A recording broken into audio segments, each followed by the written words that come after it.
Hello friends, இது உங்கள் Shalu media. வாங்க நம்ம என்ன ரிகாப் செய்கிறது அப்புறம்னா பீஃபு பீட்ரூட் வச்சு கிரேவி எப்படி பண்ணுறது பார்க்கலாம். பாருங்கள், பீஃபு ரெடியாக இருக்குது.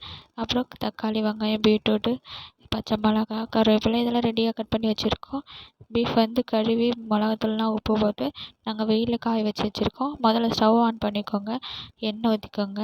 அதுக்கப்புறம் தேவையான அளவு கொஞ்சமாக இது போட்டுக்கோங்க, வெந்தயத்தை. அதுக்கப்புறம் கடுகு போட்டுக்கோங்க. போட்டுட்டு அதுக்கப்புறம் கருவேப்பிலை போட்டுக்கோங்க. இது வந்து நான் செய்யலைங்க, இது வந்து என் ஃப்ரெண்டு எனக்கு செஞ்சு எனக்கு இந்த வீடியோ அனுப்பிச்சிட்ருக்கா. அவள் செஞ்சு அவள் சாப்பிட்டா சூப்பராக இருக்குன்னு சொல்லியிருக்கா. அதுக்காக தாங்க நான் உங்களுக்கு நீங்களும் தெரிஞ்சுப்பீங்கன்னு நான் உங்களுக்கு இந்த வீடியோ போஸ்ட் பண்ணியிருக்கேன். அதுக்கப்புறம் வெங்காயம் போட்டுக்கோங்க, பச்சை மிளகா போட்டுக்கோங்க தேவையான அளவு. சூப்பராக இருக்கும். நானும் செஞ்சு சாப்பிட்ருக்கேன், சின்ன வயசில் சாப்பிட்டதுங்க. அதோடு இப்போ தாங்க இனிமேல் தாங்க நான் செஞ்சு சாப்பிட போகிறேன். அப்புறம் வந்து சோம்பு போட்டுக்கோங்க.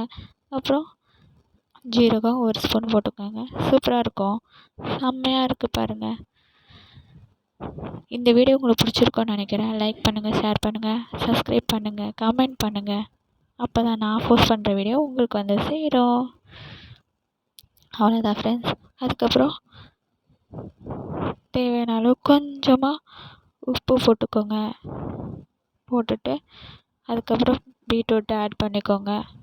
பீட்ரூட் ரொம்ப நல்லது உடம்புக்கு.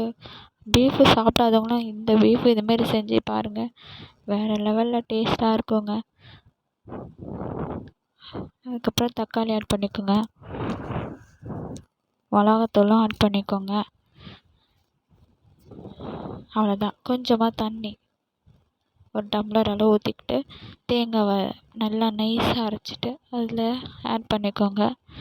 இப்போது ஒரு கொதி வந்ததுக்கப்புறம் இந்த பீஃப் இருக்குல்ல அதை வந்து ஆட் பண்ணிக்கோங்க. பாருங்கள், வெயிலில் நல்லா காய வச்சு நம்மளுக்கு எப்போ தேவையோ அதை வச்சு கொஞ்சமாக போட்டு செஞ்சுக்கலாம். அவ்வளோதாங்க, இந்த பீஃப் ரெடி. இந்த வீடியோ உங்களுக்கு பிடிச்சிருக்குன்னு நினைக்கிறேன். பாய்.